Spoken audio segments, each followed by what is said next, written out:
giving the chairperson to be the sole person who makes the decision makes it very difficult. You saw what happened in the last election cycle, where it was the chairperson who determined who the president of this country was going to be. So it should be a collective responsibility. It should demonstrate expertise, and the chairperson process must include a thorough research on either, it could be a youth, could be a younger person, it doesn't have to be an older person. It has to be a person who has expertise in legal matters, in governance. It also has to be a person who understands where we've come from. Because it should not always be about money. It should not always be about getting a job. You know, the biggest problem we have in this country is that we've been recycling people. If you see the kind of people who apply to become chairpersons, and the people who are shortlisted to become chairpersons, there are people who have had various jobs in this country. So I think for the first time, we must consider a younger person, a youthful person, who has got the interests of this country being united into the future. Because the problem we have is that we've always been putting older people who really don't give a hoot in hell about what happens in the next generation. Right now, because of the experience that we've had, the challenges we've had, the demonstration that we've had in this country, the questions that we've had, we must think of someone who can become completely independent.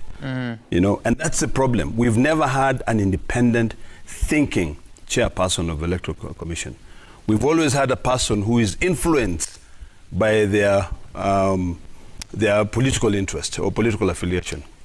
You know, and it becomes a bit difficult because there's no way you can have a chairperson who is not supported by the players. You know, the players are the political parties, we politicians.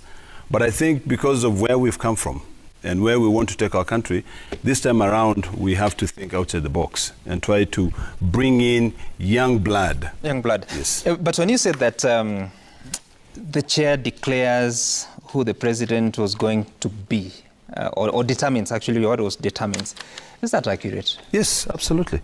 It's not. It is accurate. It's Kenyans who vote. Kenyans vote, but ultimately, the person who signs and says that this is a person who won is only the chairperson. After a process. You know, yes, but Mbui has just told you, elections are not won during the voting cycle. No, it can be determined at the last minute. We know that. That's what may disagree like they did in 2022. 2 years later, or 2.5 years later, they can agree. And once they agree in an ODM-UDA deal, appointments are made, like happened on Thursday last week. There were broad-based appointments that we saw 14 new principal secretaries, 7 new state departments, of course, coming at a cost. Senator Olekina, what is your reflection on this coming hot on the heels of that deal that you sort of presided at the KICC? It was, for me, it was an expression of interest of the two political parties working together. We've been down the trenches. We all know where we've come from. We all know the challenges that we've been through. I know personally, because I permanently have a mark on one of my discs, which is dislocated because of the injuries that I got during the Bomas fracas. So really, we have been bickering. We have been throwing daggers at each other. I think it's about time that we think about this country and we look at what we can do within the 2.5 years so that we change the trajectory. We focus on development. We build. So if you're asking me about the appointments which were made, it is a prerogative of the man on the hill to be able to decide who he should be able to bring into his cabinet. You know, I was elected by the people. Which hill? Capitol Hill or State House? State House, you know. But some of these names are affiliated. It doesn't matter. It is still his own prerogative. Did you see Raila Amolo Odinga's signature there? It was signed by Felix Koskei, who is what? Is the Secretary Chief of Staff. Head of Public So Staff. really, if you ask me where we are, I think we waste so much time trying to poke holes into every single expression of interest of any agreement, instead of saying, can we stop this electioneering mood every single time that we have 5 years into before even when we vote and we have a government that is supposed to serve for 5 years, you know very well that government is not going to go anywhere. So the best thing to do is to try to figure out what can we do to be able to build this country. You didn't know this in 2023? What do you mean I didn't know this in 2023? That's what you needed to do. In 2023, there were demonstrations. It wasn't my duty. I'm not the president of Kenya. If I was the president of Kenya, maybe I would have done things differently. What I'm saying is that we've had a big problem in this country. Finally, when two political parties, one, the largest political party in East and Central Africa, ODM, decided to work with UDA, those two individuals saw it fit to be able to take this country into greater heights, you know, so that we don't have to be every single day just competing in terms of, you know, this one is greater than the other one, you know, arguing. Yep. What is happening? Let me tell you what is happening. And this is why I made my decision that I now have to really follow what Raila has said fully, is that when you look at the budget, and my brother Mbui here will tell you, when you look at the budget, if you do not scrutinize that budget properly, because you are busy fighting outside there, your people will end up losing. I'll give you a very practical example, which I said no the other day, last week too. We had the budget policy statement. And when you look at the budget policy statement, yep, there was a presidential directive in terms of hospitals to be built in Kenya, you know. And I was livid to see that in that list, there were almost 700 million, actually 700 million out of 990 million, which was earmarked for just Uasin Gishu County, to build 3 hospitals, sub-county hospital. One was proposed to be budgeted for 500 million, the other one was 100 million, and the other one 100 million. If you now go to Turkana, or even Marigat, you'll find that they have only been given 20 million and 20 million. When we spend so much time fighting outside... You said this was a presidential directive? Yes, it was a presidential directive. Contained in what? In the budget policy statement. It was, I sit in the health committee of the Senate. We had the Minister for Health appear before us so that we can be able to go through and understand their priorities. So what I realize myself is that the more I sit out there and fight, the more my people suffer, okay? Because in that list, out of 990 million shillings earmarked for hospitals, Narok County was not there. So I want Narok County to have. Kajiado County was not there. So when we keep on fighting and not speak in one voice, we lose. Okay. When he argued that the president should be sitting in State House so that we can see him working, the same constitution that he quoted actually states very clearly. If you read 1E, 131(1)(e), it says the president is a symbol of national unity. You know where we've come from. This country has been divided. It behooves him to go out there and unite the country. That is number one. 2C, promotes and enhances the unity of the nation. You know, it is his responsibility to go out there and promote the unity of the nation. If we are fighting, pulling each other, left, right, and center. Secondly, let me respond to another thing that my brother here said. You know, my brother, for over the last 2 decades, they have been enjoying. Some of us, and I'm very thankful to my party ODM for teaching me a lesson. Now, it is upon me to unite all the Masais, because we've been out of government, we've been terrorized, we've been stigmatized, you know, we have been, you know, what do you call it? We have been thrown out in the trenches, no services coming to our side. Now, all of us must speak one volume, because the votes that the Kamba have is the same vote that the Masais have. Okay? If you take the Masais from Samburu, from Marsabit, from Baringo, from Narok, and from Tanzania, not Tanzania, but from Kajiado, you bring them all together, we have more votes. We have more votes than these guys and these guys. So it is now upon us to be able also to benefit. And I thank His Excellency Raila Amolo Odinga. We are not flower girls, but if you say we are flower girls, let me tell you, by 2027, you will be shocked. We will be speaking one voice, in one voice, and we will be able to demand our share as well. So right now, I will not do anything. I will not lament. I will support this government so that I can see fruits going into our people, so that our people can also have hospitals. You know, I told you, there's a hospital called Ziwa Sub-County Hospital in Uasin Gishu County. It has been proposed to be given 500 million. I will make sure it doesn't get the 500 million so that we can get a hospital in Kilgoris. We can get a hospital in Kajiado. There's another one called Tirade Sub-County, 100 million. Another one called Kasese Sub-County, 100 million. That is 700 million out of the 990 million that is being said to be given by the presidential directive. So for me, my job is very simple now. For these 2.5 years, I want to bring all our people together so that we know what we want, not to continue bickering. Senator, that's fine, but where does that take the country? It takes the country to a point where everyone realizes their worth in this country. If you do not know your worth, if you do not know how much you contribute to this country. You know, these guys are now teaming up together saying, Mount Kenya South. My Kenya South, my foot. Even us. If they say Mount Kenya and Mount Kenya South, they have so many votes they can be able to push us out.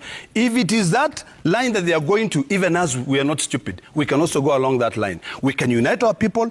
We stop fighting among ourselves so that we all form a unity. And change and bring change into this government. Senator, I hear you. Finally, let me respond to another issue. I'm responding to the issue this guy has made. Yeah. My colleague here said that this is an attempt to decommission the Gen Z movement. I totally disagree. Let me tell you, there's nothing you can do. You cannot kick this government out. You know, he's a lawyer. He's a lawmaker. He knows when a government has been elected, it's got 5 years. If the Gen Z want to be counted, in which I want them to be counted, what they should do is at the moment we open the voter registration exercise, go out there and register to vote. And then in 2027, exercise your right to elect a leader in this country and go elect a leader. But for the next 2 years, let me tell you, I have no time to beef about. I have no time to waste my time pointing fingers at people. I have time to make sure that I scrutinize that budget, to make sure that that budget takes care of everybody in this country. You made a case against Ziwa Hospital in Uasin Gishu, and you're saying that to make sure that it doesn't receive the 500 million shilling. Why should it get 500 million and I don't get anything? Just hold on. Have you determined the need that had been identified? Because Kenyans in Uasin Gishu deserve services, don't they? Kenyans in Uasin Gishu deserve services. Right. Listen to me. They deserve services 100%. And I support Kenyans in Uasin Gishu.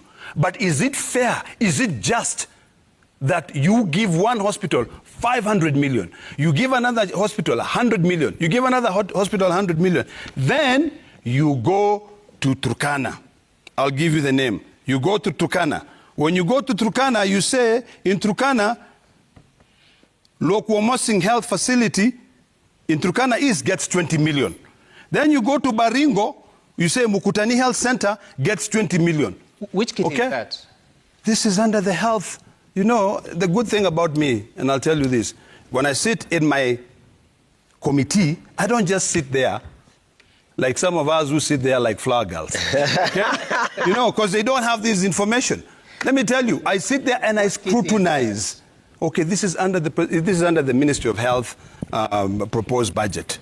You know, so they say under the presidential directive, this is the list you are given. So my job as a lawmaker is to scrutinize. And this is what I want my brothers to do. Yeah. Instead of lamenting, instead of making noise, instead of saying I come from Mount Kenya South, you come from Mount Kenya South and when you look at this budget, there's nothing even that goes to Mount Kenya South. There's nothing called Mount Kenya South. The only thing which is in this proposed 990 million to build hospitals for the 2024-2025 financial year is what? Baringo.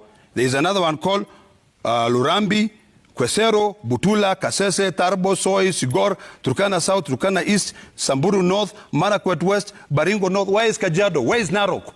Those are the things that I want to do. For him. Let me tell you. So I will not join them in bickering. Right. I will join, I'll support the government and I'll demand my share. You will support the government. So that our people can be able to get it. Because now we have 7 extra state departments. See, my focus is one, my friend. Yeah. My focus is one.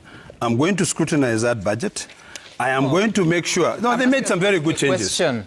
Let me tell you. 7 new there were, you know, and I'll be very honest with you.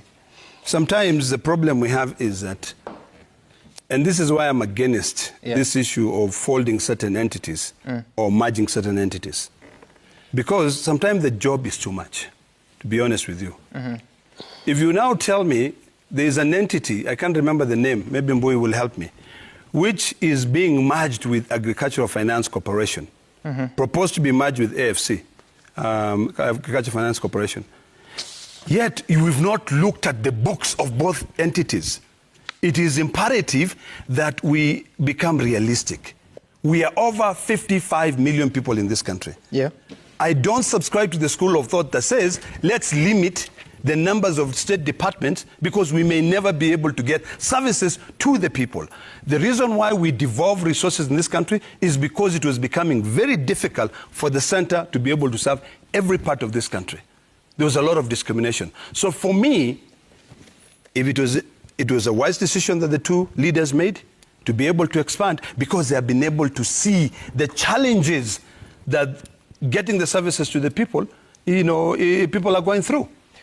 Senator, that's okay. But so there's a new department, National Government Coordination, under the Office of the Prime Cabinet Secretary. There is also Justice, Human Rights and Constitutional Affairs State Department under the Attorney General's Office. There's another one called Science, Research and Innovation under the Ministry of Education. There's one called Aviation and Aerospace Development under the Ministry of Transport. Brilliant. Special Programs State Department under the Ministry of Public Service. So in total, 7 of them. Actually, if you look at each one of those and you try to really understand where we're going, I think the first one that you mentioned, National Government Coordination, is to ensure that there's no government wastage. So that if this department is handling a particular item, and this department should not handle the same item or the same issue. It is like what Donald Trump started in the US, where he's looking at trying to ensure government efficiency. It's that simple.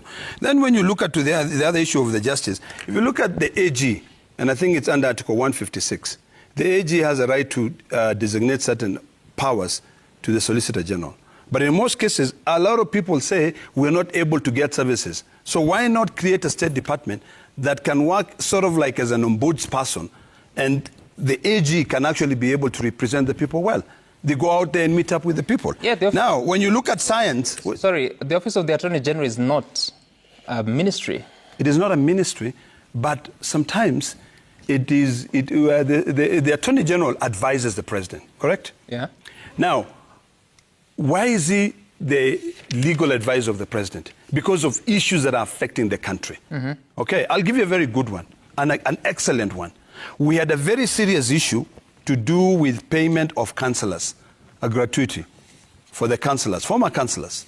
Okay? In Parliament we say pass it, in the Senate we say pass it. Mm-hmm. The AG came back and said there's no legal provision for me to be able to do that. I see it fit to set up a State Department that deals with that so that it can get to those councillors and try to find a way to explain to them properly before we have this tug of war. Okay. Now, number 3, the last one. Yeah. If you look at the science one, what did you call it? Science and what? It is, let me just get it for you, the State Department for Science, Research and Innovation. It is about time that Kenya, which is an industrious nation now, be able to focus into the scientific realm, to be able to build science. Because when you just put it under the Ministry of Education... You're telling me the PS Higher Education and Science Research is not able to do that? No, it's not able. We are over... No, listen, my friend. We are over 56 million people now. Within the next few years, because these people are giving... No, these ones are no longer giving birth. But these Kambas, the Maasais are giving birth. Surely. Every other people... They'll be this is ethnic profiling. Surely. No, but you're not giving birth anymore. That's a fact. The truth of the matter is that... What do you want to see? There have been a few concerns raised here on the panel, but what would you want to see yourself this week? I think we've all been down the trenches. We've seen what has happened in various electoral cycles. I think this time around, we really need to have sober and independent-minded people. People who are able to exercise their expertise in matters legal, in matters national union or unity, in matters of safeguarding this nation for future generations. Because every electoral cycle, every single election cycle, we have always blamed the chairpersons because of the decisions that they make. I think this time around we have to move, and this might actually require us to amend the law, because giving the chairperson to be the sole person who makes the decision makes it very difficult. You saw what happened in the last election cycle, where it was the chairperson who determined who the president of this country was going to be. So it should be a collective responsibility. It should demonstrate expertise.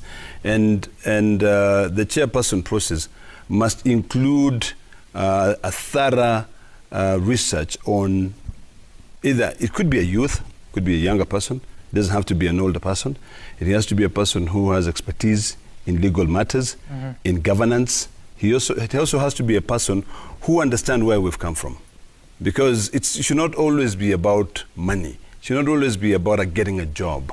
You know, the biggest problem we have in this country is that we've been recycling people. If you see the kind of people who apply to become chairpersons, and the people who are shortlisted to become chairpersons, there are people who have had various jobs in this country. So I think for the first time, we must consider a younger person, a youthful person, who has got the interests of this country being united into the future. Because the problem we have is that we've always been putting older people who really don't give a hoot in hell about what happens in the next generation. Right now, because of the experience that we've had, the challenges we've had, the demonstration that we've had in this country, the questions that we've had, we must think of someone who can become completely independent. You know, and that's the problem. We've never had an independent thinking chairperson of the Electoral Commission. We've always had a person who is influenced by their political interest or political affiliation.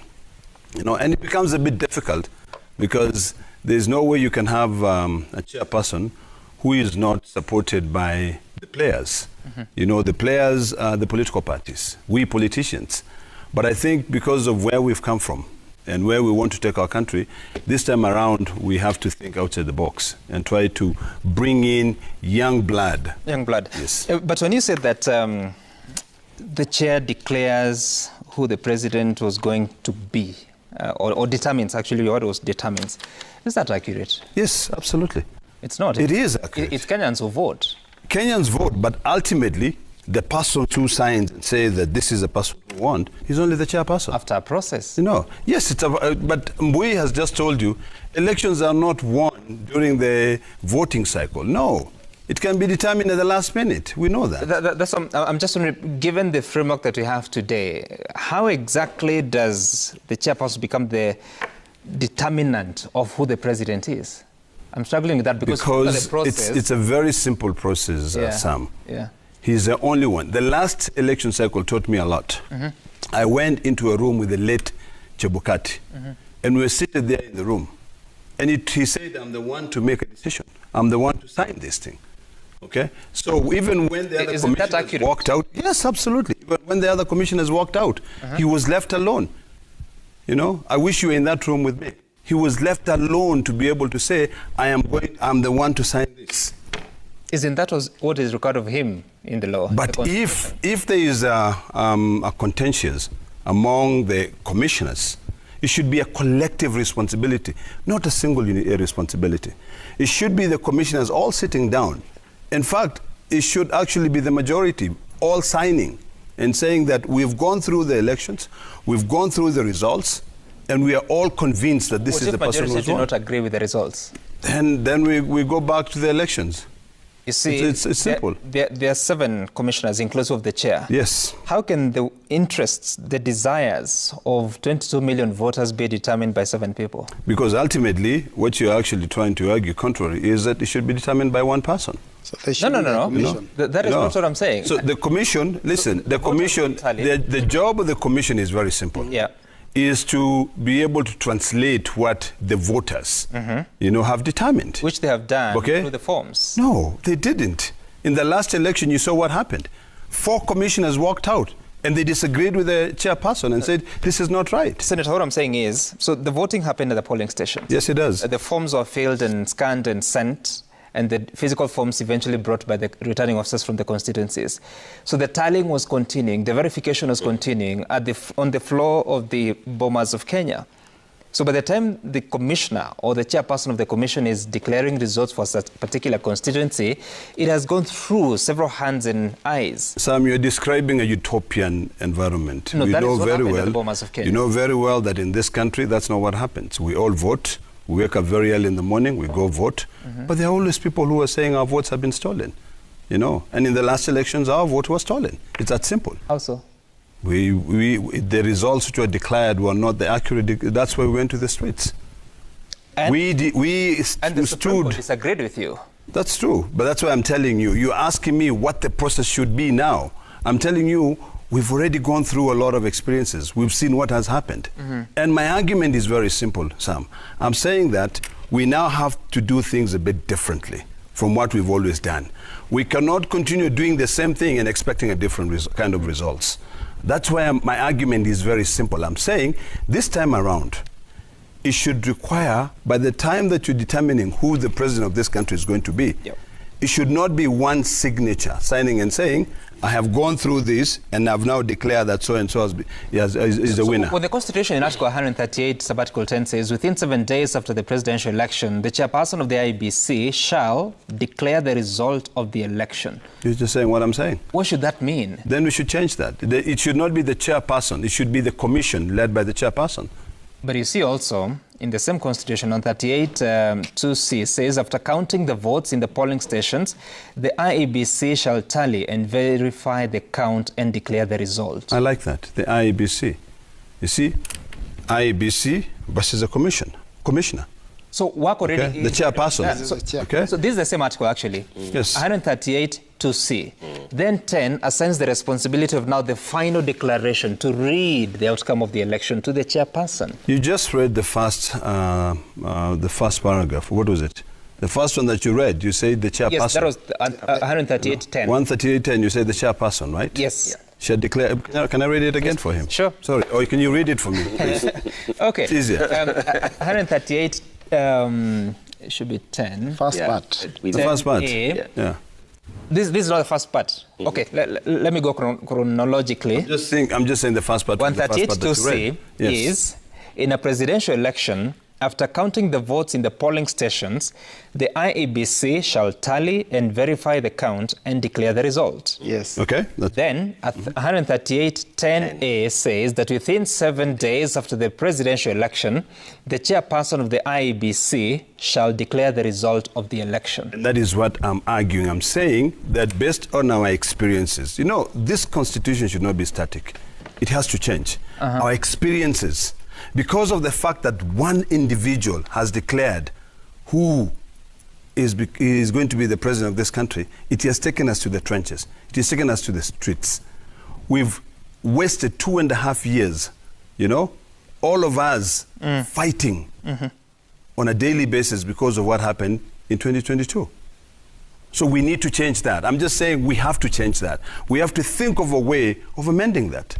We're all talking about having a referendum in this country. Amending the Constitution? Yes, we amend the Constitution and put that responsibility so that it reads to what? the people.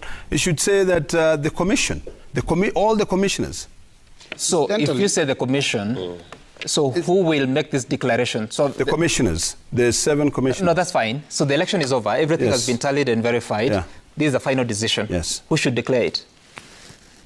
Well, it should declare, we should amend that provision of the Constitution to say that you can actually say the chairperson will read, but after it has been agreed upon by all the commissioners. I think the issue